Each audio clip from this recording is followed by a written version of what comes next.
আপনাকে স্মরণ রাখতে হবে যে চেতন ও অবচেতন দুটি আলাদা মন নয়, একটি মনেরই দুটি ভিন্ন রূপ। মনের চেতন স্তরটি হলো যৌতিক স্তর। এটির একটি কাজ হলো পছন্দ মতো কাজ করা। যেমন বই আপনি পছন্দ করেন, বাড়ি পছন্দ করেন, আপনার জীবনসঙ্গীকেও পছন্দ করেন। আপনার এই সিদ্ধান্তগুলি গ্রহণ করে আপনার চেতন মন। অপরদিকে আপনার সচেতন ইচ্ছা ব্যতিরেকে কতগুলো কাজ চলে, যেমন আপনার হার্ট কাজ করছে, খাবার হজম হচ্ছে, রক্ত সংবহন হচ্ছে, শ্বাস প্রশ্বাস নিচ্ছেন ইত্যাদি। এই কাজগুলো সম্পূর্ণরূপে অবচেতন মনের দ্বারা নিয়ন্ত্রিত হয়, যা চেতন মনের প্রতিক্রিয়ার অধীন নয়।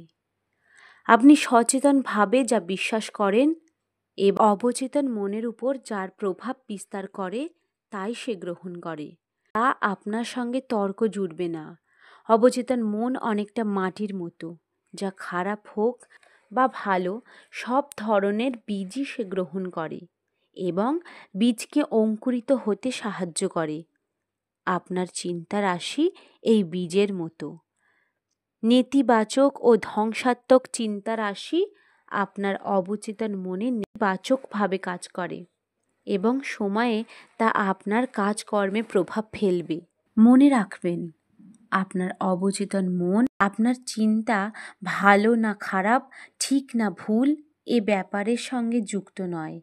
তা শুধুমাত্র আপনার চিন্তা বা পরামর্শের প্রকৃতি অনুযায়ী প্রতিক্রিয়া দেয়। যেমন আপনি যদি কোনো কিছু সচেতনভাবে সত্য বলে ধরে নেন, যদি সেটা মিথ্যাও হয়, আপনার অবচেতন মন সেটাকে সত্য বলেই ধরে নেবে এবং ফলাফলের দিকে এগোবে।